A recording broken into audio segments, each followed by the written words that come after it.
There was a human being falling from space at speeds that no human being has fallen before. Faster than the speed of a bullet.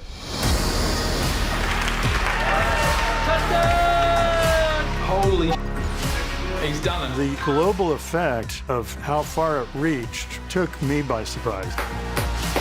Superb. It was viewed by half the world's population.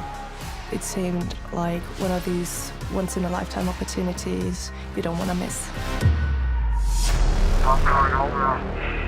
It was one of those major events That is unreal. where the TVs all turn on and the whole world comes together and watches. That, to me, is what Stratos was. Felix Baumgartner. It crushed all the records of having people watch simultaneously online.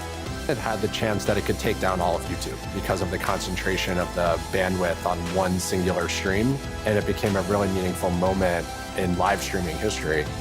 This was compelling for a whole generation in their teens and in their 20s, because that's who was going to watch on those platforms.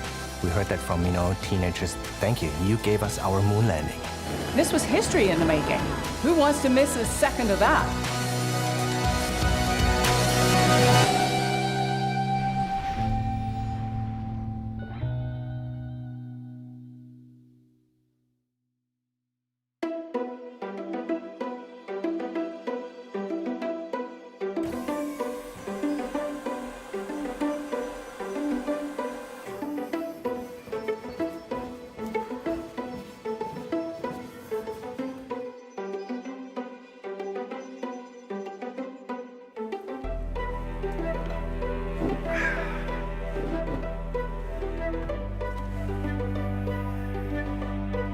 Makes me feel really good to sit in this capsule after so many years. And the only thing that I have to do right now is to talk about what we have accomplished 10 years ago. Makes it a lot easier. So my job was sports partnerships manager, to basically be the interface for YouTube to connect with Red Bull. In 2012, the internet was very different than today. And I think YouTube had a reputation for mostly being dogs on skateboards and cat videos.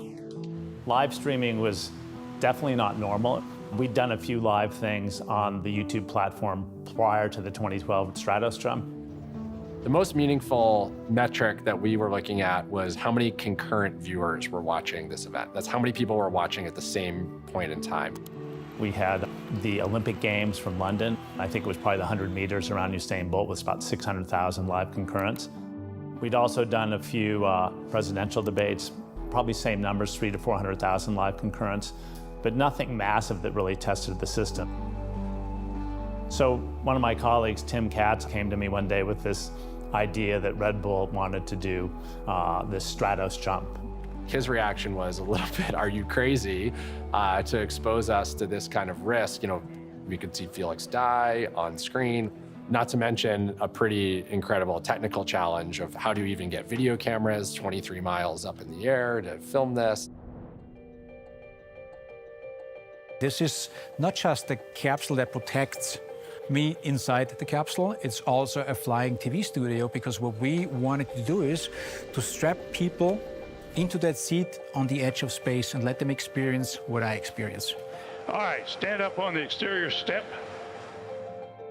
But this wasn't just being streamed on the internet. I mean, we had media partners worldwide which supported my journey. I think 77 TV channels around the world broadcasted my jump live, and millions of people watched it on television. I don't think anyone had ever done this before. So it was really a first ever. Back then I was an engineer, really soldering all the cables underneath the dashboard and putting everything into the capsule. Here we have 4 cameras. There's a lot more cameras on top because we want to capture this and show it to the world. We could stop recordings, we could assign those video feeds to the different downlinks and do crazy things. So basically, 1 decade ago, we already realized a remote production, which is nowadays the buzzword in the broadcast industry. Those cameras are producing a lot of heat, and because it's almost a vacuum up there, there's no air that takes the heat away, so we had to develop a cooling system to make sure the camera is not overheating. If I look at the capsule, it allows me to go to space. It's giving me the opportunity. It's the only chance to reach my goal. And that's going all the way up to the stratosphere and skydive back to Earth at supersonic speed.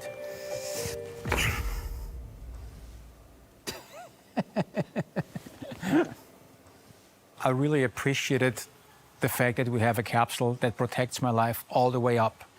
Because, you know, the suit, it's a less complicated system, and if the suit malfunctions, you're gonna die, you know? So to have a double life support system, capsule and suit, cannot get better than that. But on the other hand, it's a very heavy ship that also requires a much bigger balloon to get me up to jump altitude. We thought about doing it in a rocket plane, but how do you get out? Then we decided after a couple of months that let's do it the classic way. Sitting in a capsule, strapped to a balloon, going all the way up to stratosphere.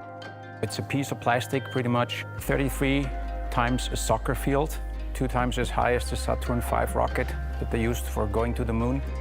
It's not the whole balloon in this box, of course, it's just part of it. There you go, the unsung hero. I mean, just keep in mind, this has been in space, a part of history. This is what everyone has seen on TV, and now 10 years later, I'm holding it in my hand. I think we should make a coat out of it.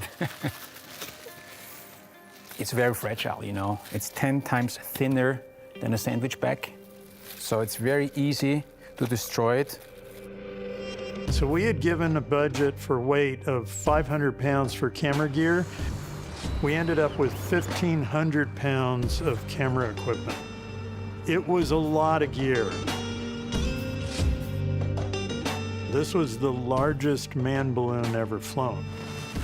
The balloon itself is 600 feet tall. The parachute is another 150 feet. So it's a 70-story building. What can I tell you about art? Art is an extraordinary engineer, blessed or cursed with the heart of an artist. He brings the two worlds together. I've never met anyone like him. It was important for me that the program be viewed as a scientific program and not as a promotional stunt. The fact that Red Bull was so good about documenting the process and understanding how to expose that to the public, that was part of the phenomenon of having the general public globally be part of what was really a fantastic event.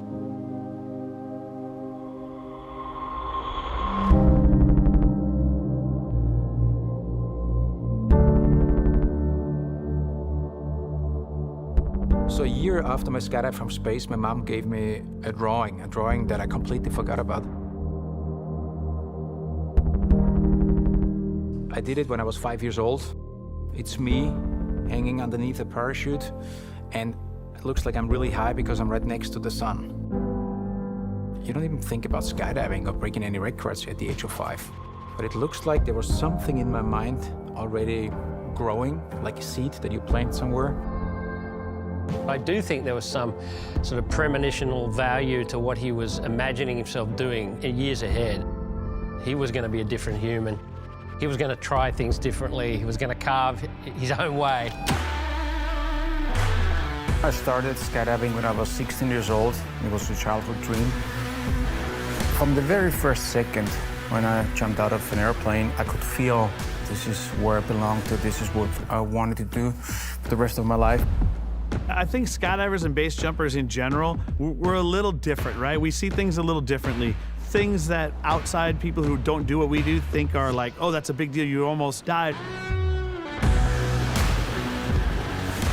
Running from a cliff is, to me, the ultimate dream. I don't think the wider public understands risk the way, Felix understands it. The definition of a daredevil is a reckless person doing dangerous things. And for me, Felix was never reckless. The feats that he did, of course, they were dangerous. He's not a risk taker, he's a risk manager. I'm a stunt coordinator. I think what I do with film stunts and what Felix did with Stratos, there's a lot of crossover. Tom Cruise, he's an actor that does literally everything himself. It's months or years of training to get himself to a position that he's so competent that the risk factor goes right down. And that's what, Felix did. As a base jumper, it's a very easy relationship. It's you, that's your parachute and your decision-making. But working on Red Bull Stratos, it's something completely new. Now you have to become a team player. There's so many people on the team that you have to rely on. I think being part of any kind of team, especially a team where someone's life is on the line and the whole world is watching, it's hard to not get tense. Now he was the center of 300 people who were in their own right world-class. Aerospace engineers, flight test pilots, meteorologists, film production crews. We put together what was kind of considered the dream team. One name that popped up at the very beginning was Joe Kittinger, former Air Force colonel who did something very similar. He jumped from an open gondola back in the 60s. Joe went to 102,800 feet. When he stepped off the platform, he got up to 614 miles an hour in free fall, so it was 9/10 the speed of sound. So he didn't break the sound barrier, but that record held for 52 years. Been there, done that, that's the person you have to talk to. With all Joe's amazing background and history, all the things he accomplished, he was a true American hero. He's a space cowboy, what he's done in the past. Sometimes it felt a little bit like there was a father-son relationship. He always said things like, "Attaboy." Confirm everything is in the green, no caution, no warnings. Attaboy. Thank you, sir. Joe wasn't a skydiver. Joe had 33 skydives when he jumped from 100,000 feet. It gives me goosebumps to think about how scary that must have been. The next step would be to approach NASA, but NASA turned us down. Every time I turned around, I was being told, no, you can't buy spacesuits, you can't get the valve, we aren't going to let you have the balloons. So we were the complete underdogs, but I don't have a problem with being an underdog or being underestimated. This group that had been thrown together really had to figure out how to get things done in a different way. There wasn't anyone, in a private sector that had actually ever, engaged in something like that. So it was very unique. It took us almost 7 years to prepare every detail to make sure we're on our A game. We dropped the ball many times, but we picked it up again. 7 years of negotiation, getting us to the point where people felt like it was all going to come together.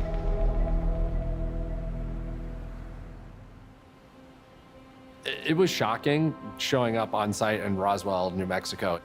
It blew me away. It was really incredible going to mission control, going into the capsule, seeing where the cameras were set up. There were nerves. Everybody was nervous. You're waiting for the weather conditions to be just right, and it looks like we had the window. And the morning of the first attempt, we started to see the viewership on the platform start to creep up. And it took everybody by surprise, clipping past 1 million, 2 million, eventually reaching 2.25 million concurrent viewers. Everything seems calm and perfect. Whoa, gusty winds. And as I'm walking, literally this giant helium balloon whips down past me, hits the ground, trucks are moving everywhere. Everything got very real, how dangerous that this could be. Felix, the winds came up. We'll have to abort. We had one balloon left. Before we aborted the attempt, we knew this was going to be unlike anything anyone had ever seen on the internet. 14th of October. October 14. 14th of October. October 14th? 14th of October, 2012. I will never forget that date. I was in Roswell, New Mexico, in mission control. That day, you could feel the tension pretty much everywhere you walked. We knew if we don't get him off the ground this very day, this project is not going to happen, or not going to happen for a very long time. getting into the capsule, Mike Todd puts you in the suit, he puts you in the capsule, and it's the last guy that you see. You look into his face and you know exactly what he's thinking. He's like, hey, bro, I hope to see you again alive. And I thought the same thing. Once that door is closed, it's only me and Joe Kittinger communicating, doing what we practiced so many times before. I'm ready, Joe. You were born ready, Felix. I was sitting in front of my computer screen on Google Hangout with my engineering team, basically talking to each other about what was happening and how things were evolving. We actually hit 2 million concurrents before the live stream even started. So we just had 2 million people waiting for us to turn on the cameras and say, the jump's gonna be in 3 hours. We have a long history in human spaceflight. Then we started an aerospace company specializing in life support and thermal control systems for commercial spaceflight. What drew us to watching it? It was one of the most exciting things happening, and it was the most exciting thing happening on the planet that day. I watched it with my wife and daughter. It was like a massive event. We are go for launch. We're sitting waiting, bated breath. So, let's go. Balloon's been released from the launch arm, Felix. It's climbing up. It's so beautiful. I mean, when it started to lift, it's incredible. To see that huge balloon, go up and all worked, perfectly. Crane on the move now to get that line straight. It's good so far. The moment of launch is exhilarating.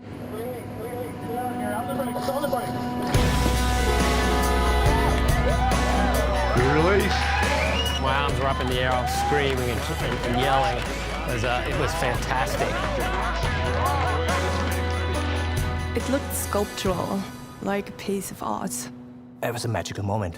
It was just pure magic. You're going up just great. Thank you so much, guys.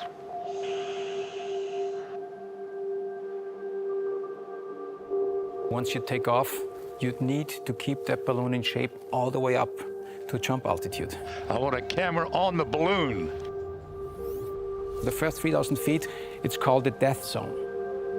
If something happens to the balloon, the capsule parachute rescue system will not open fast enough because we are too low. And I'm also not having enough time to unhook all my oxygen hoses, depressurize the capsule, and get outside the capsule.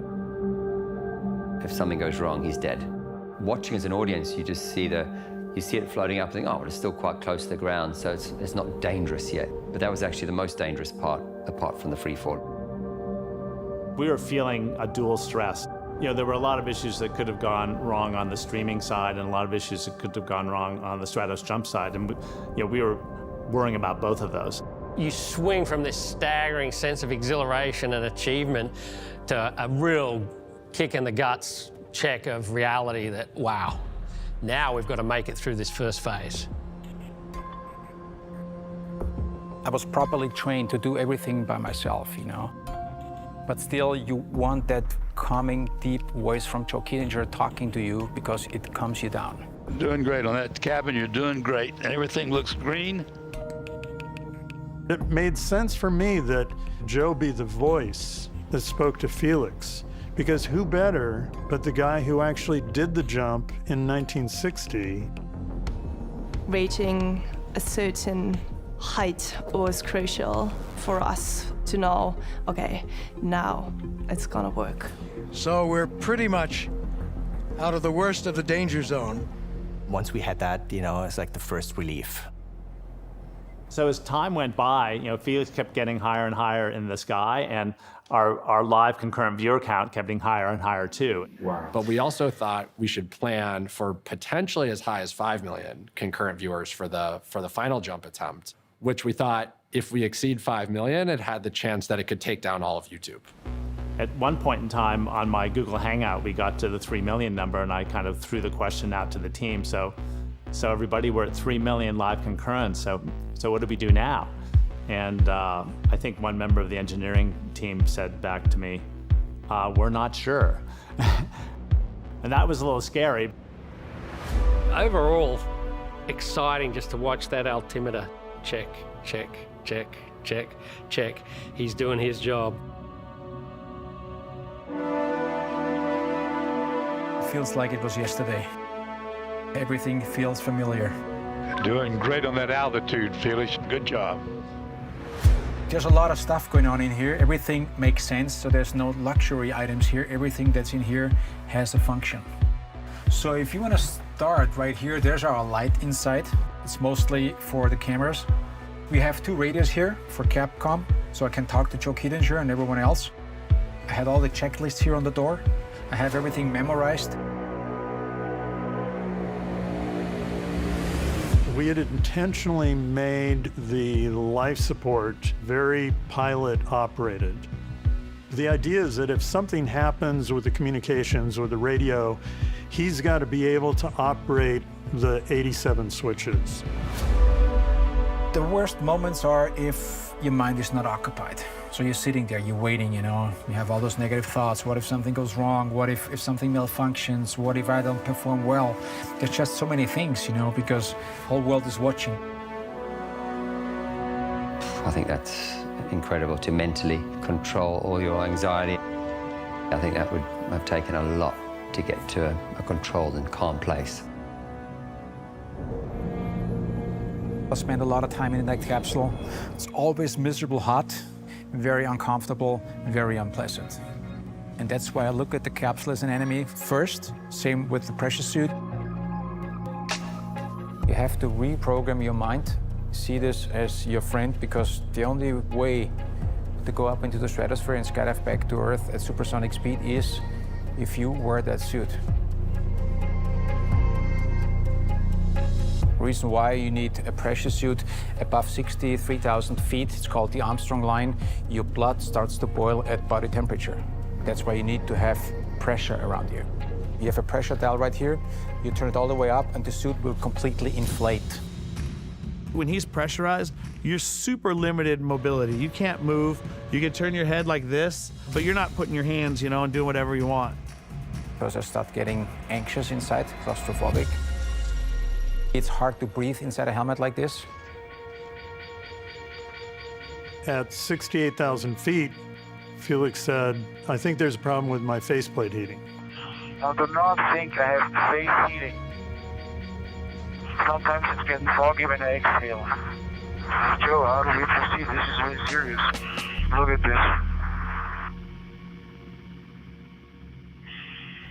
this. Phil, check your monitor. Phil, check your monitor. We had already prearranged a code for what do you do in the event that there's some issue. And so Joe says, Phil, check your monitor. And that basically means cut the communication with the public. There is a minor problem with the heat in the faceplate. The mission for the time being is continuing as the team considers what are the options. I said, I really think we need to disconnect Felix from the capsule, which will force everything over to the chest pack radio, to the life support on his backpack. I had an overwhelming, no, you can't do that. I was really afraid that if he would disconnect, we would lose comms. And if we lose communication, will he be able to understand what needs to be done? Okay, Felix, here's what we think we should do. So he disconnected the main umbilical and he ran a check. Comms and radio came on. I said, great. So Felix, breathe in and out. You should feel the faceplate heating coming on now. You'll feel the heat. Hey, Felix, it appears as if it's dissipating while you've got your breath held. Is that what you're saying? It looks like, yeah. Okay, I think we should continue and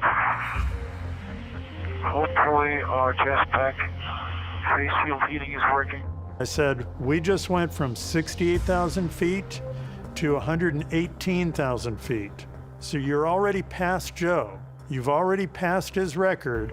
All you have to do is step out of the capsule, and you've broken Joe's record.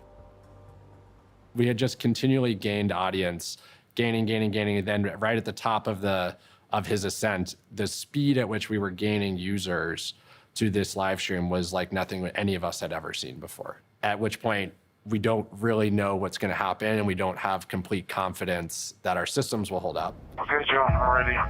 Okay, here we go, Felix. Item 1. Depressurize the suit, reinstall hose and cover. When Felix hit the jump altitude of 128,000 feet, we hit 8.2 million concurrent viewers, which still stands today as the most viewed live event on YouTube. So it was always a little bit stressful. And for something this massive, you want it to go well. The last thing we want to do is have this thing not work and go to black just as Felix has made it up to his jump point and everyone wants to watch that. That moment he was up there and the door finally slid open and that view, I mean, all the camera angles captured it. It was breathtaking. What? Oh, no. Very, very few people that have ever seen the Earth in that context from just inside a spacesuit. It's just sort of a whole flabbergasting idea of just standing out there, looking at the curvature of the Earth. My hands are already sweating. Every astronaut I've ever spoken to, and from some of the quotes that I've seen coming from Felix, it is a truly momentous experience to see our planet in the context of space. 128,175 feet in the air. Highest free fall. And he's about to jump out. You see the Earth down there. When you look up, the sky is completely dark. It's kind of black. Look at the balloon. It's completely inflated. You can see how shiny the surface is. I wish I could stay there a little longer. It must have been the most amazing feeling in the world to be, basically you're standing at the edge of space. Above you is nothing, right? And the whole world is below you. And I can only dream about what that was like for him. I said sometimes you have to go up really high to understand how small you are. We were all, not moving 1 centimeter in that mission control. My eyes were glued on the screen and I was like, you got this, Felix, you got this. We were just like, yes, go ahead, do it. It was a heart-stopping moment, and he had some big balls to do that.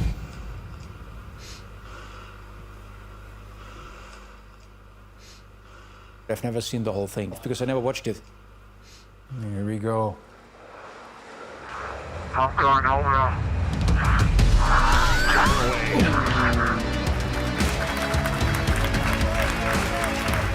His like, I'm coming home now, I mean, that's pretty cool. I would have said something stupid like Geronimo or something that wouldn't have been nearly as iconic.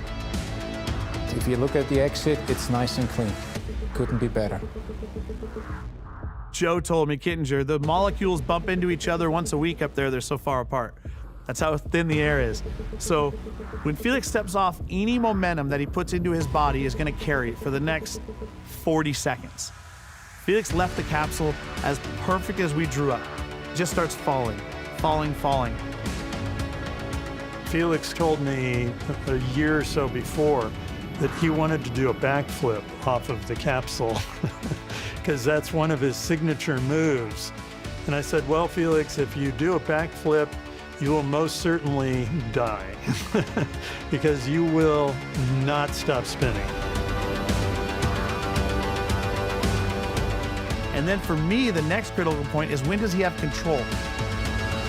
I was trying to put my arms out a little bit just to see how it feels.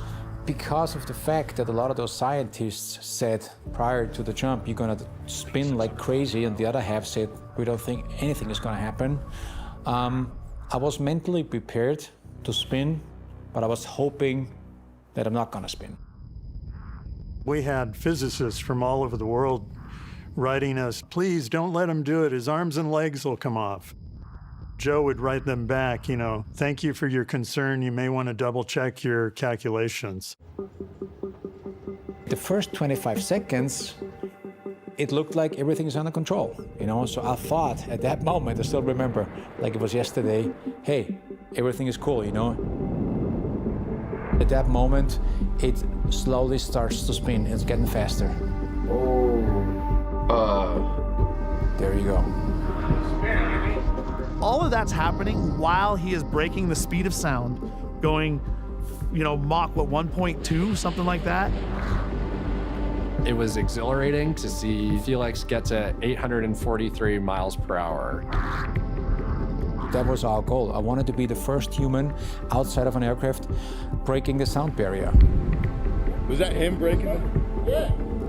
At that moment, I reached my goal, yeah, but I'm still spinning, and now it really it's getting worse.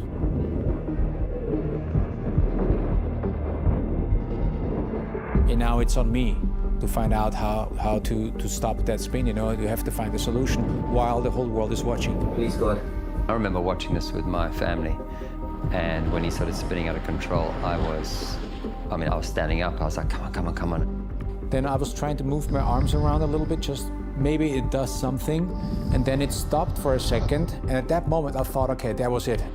But now it starts getting the opposite direction, and then it really ramps up. You could cut the tension with a knife, and it was terrifying. We didn't know what was going to happen.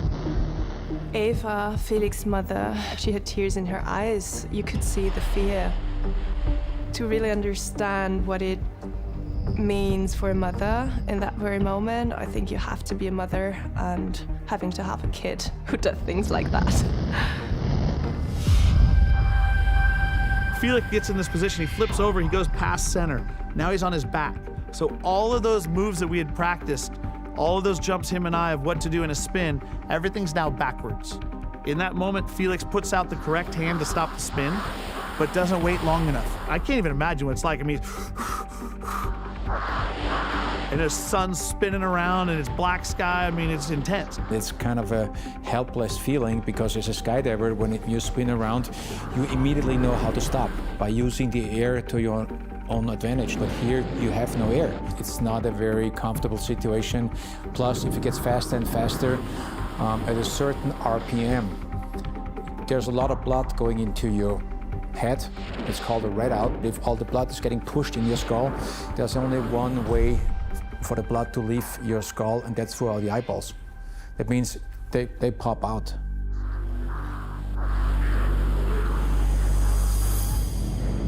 Joe spun 112 times on one of his jumps.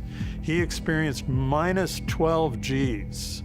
So he had ocular hemorrhaging. He was actually bleeding from his eyes on one of his jumps. And of course, I was aware that if this goes on and on and on and it ramps up like crazy, there's nothing I can do. I'm worried that the G-Whiz is gonna fire now. I had a G-Whiz attached to my hand. The G-Whiz is a device that we developed together with Luke. At about 3.5 Gs for 6 seconds, the G-Whiz would deploy the reserve parachute for you. A drogue chute is a round parachute that's designed to orient your body in a way where your head is a little bit high, and it keeps you from being able to get in this flat spin. Speed 46. Knowing that I'm already spinning for a while and the G-force was constantly getting higher, I knew that G-Whiz could fire my drogue chute anytime. And that's why I put my hands in to trick that G-Whiz, because as soon as I put my hands in, it's less G, and now the G-Whiz senses, oh, less G, that means he's getting it under control. I would rather solve that problem with my skills versus a safety device. I was waiting for that moment when he was gonna get enough drag where he could right himself and fix himself. You could see I was trying to put my right hand out, then I put my left hand out. Felix stopped the flat spin and flipped back over into a positive free fall position. That's so cool. To recompose himself, it's a hell of an achievement. The forces on the body were so huge. Once he had that, his abilities were just fine. He was gonna be okay. We knew he's in his comfort zone and everything's gonna be fine. I was stable as a rock. And now it was actually the first moment where I had time to enjoy the beauty of the nature. You look at the sky, it's blue now. At that moment, I actually start enjoying free fall. Every meter that you fall, you're falling towards a better world. More oxygen, more pressure, more temperature.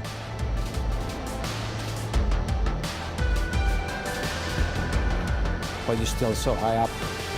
I was constantly checking my altimeter.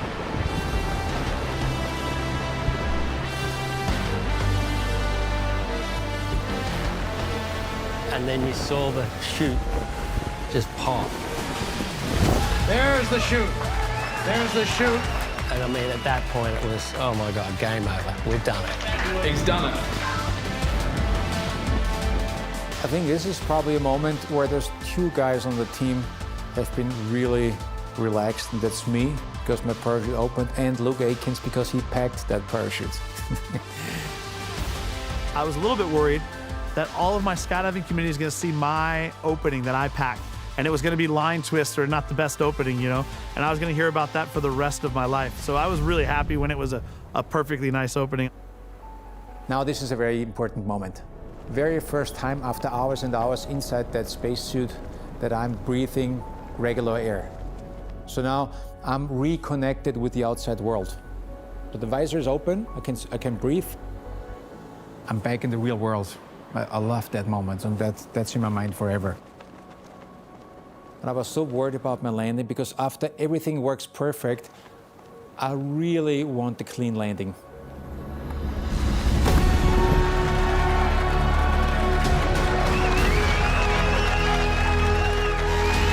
That is incredible. So now I'm really happy, because even the landing worked just perfect.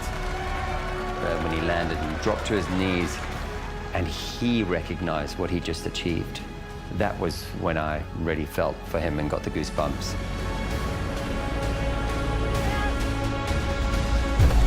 I think YouTube, so yeah, there was 10% of the internet of being utilized to sort of stream it globally. Wow. How did I feel? Oh, geez. Tension, relief. I was screaming from the top of my lungs. We worked so hard for many years, you know, days and nights. You could see in people's face, you know, that this was a massive relief. We were just dancing and screaming and shouting. It was just relief, pure relief.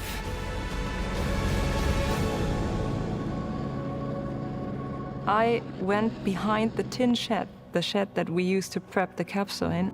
I called my mom and I cried like a baby. It was crazy. It was chaotic, and all those feelings and emotions, and realizing that it actually happened and it all worked out fine.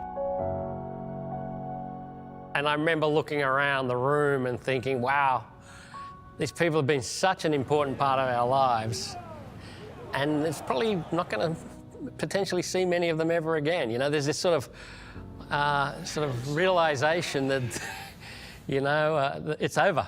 There you go, the two boys.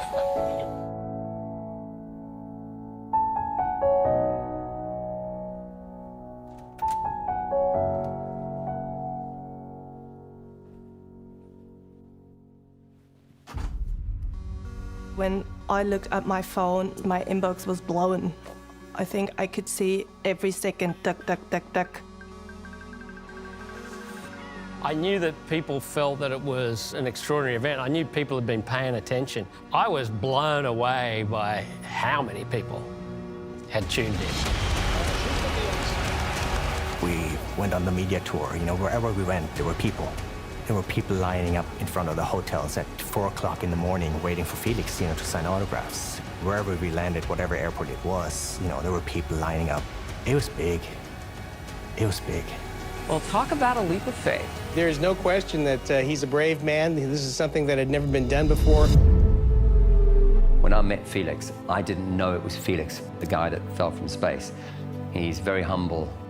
What Felix did is a once-in-a-lifetime achievement, but it's also a once-in-history achievement.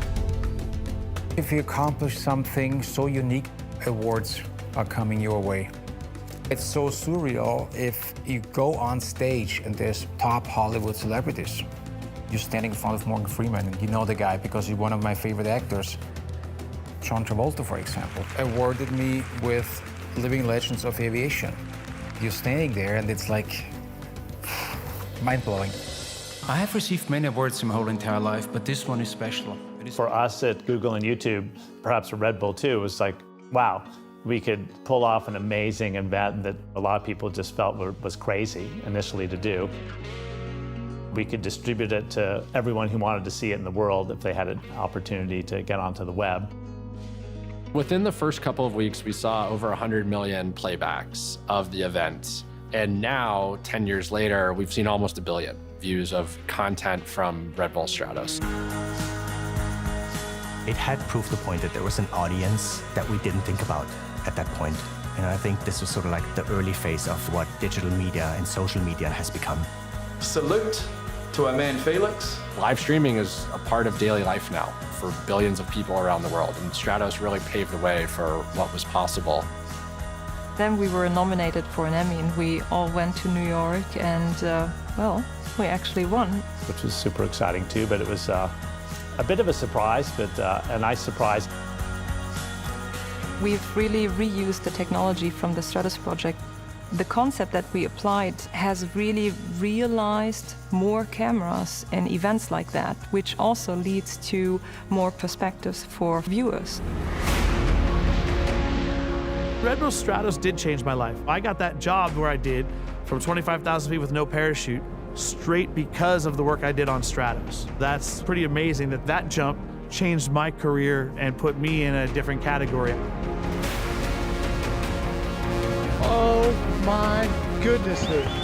Stratos had a global effect on the flight test community. Looking at space safety, they actually started classes and used Red Bull Stratos as engineering examples of how to do engineering programming.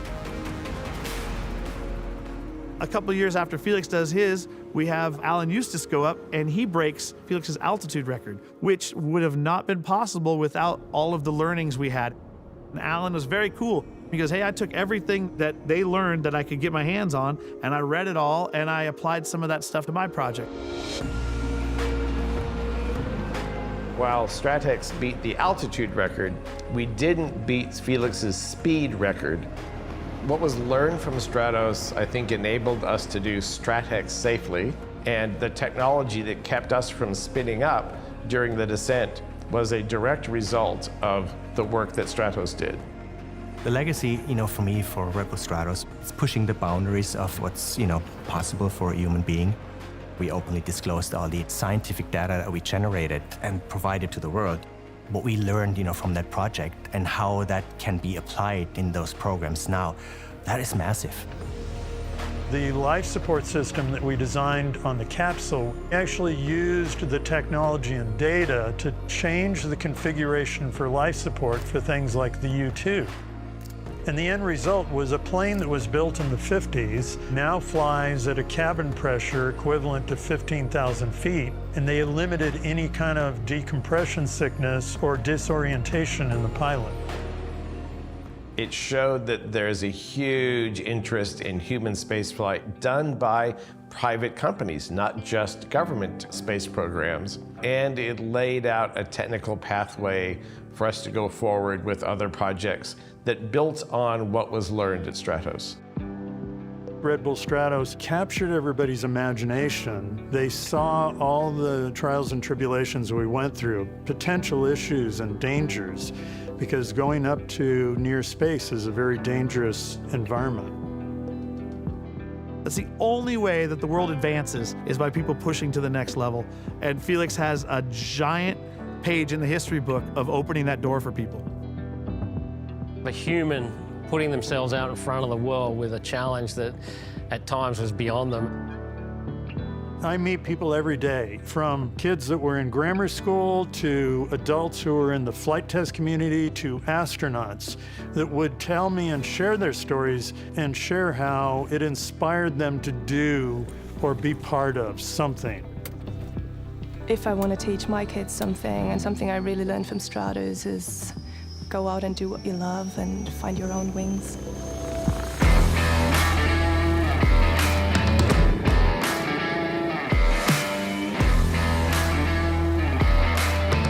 Well, childhood dreams when I was a little kid. I dreamed about skydiving, and I dreamed about flying helicopters.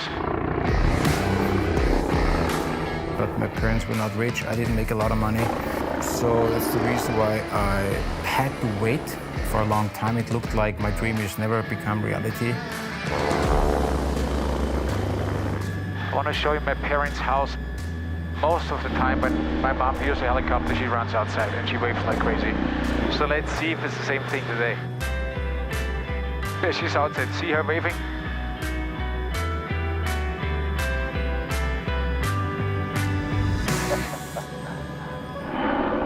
A childhood dream, not just becoming a helicopter pilot. Now I'm even entering the next level, becoming an aerobatic helicopter pilot.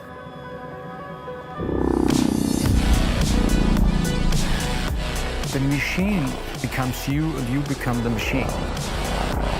It's a relationship. And it's a very beautiful and elegant way of flying. It gives you a level of freedom like nothing else.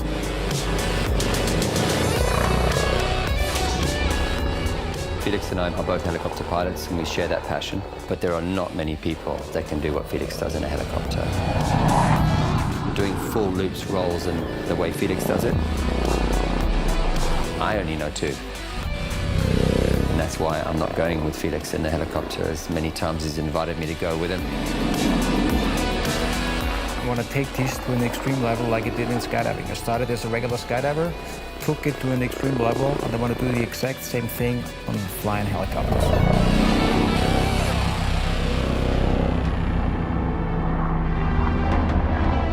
I learned a lot while working on Red Bull Stratos. Things like being patient or working with a team, and also how to handle setbacks. We have been the underdogs, but we always came back stronger, and that's how we became a family. Before I broke the speed of sound, I was always asking myself, how do I want to be remembered? And now, I guess I have the answer. So when my time is up and I have to leave this planet, I will do it with a smile on my face, because I know one thing for sure: big dreamers always win.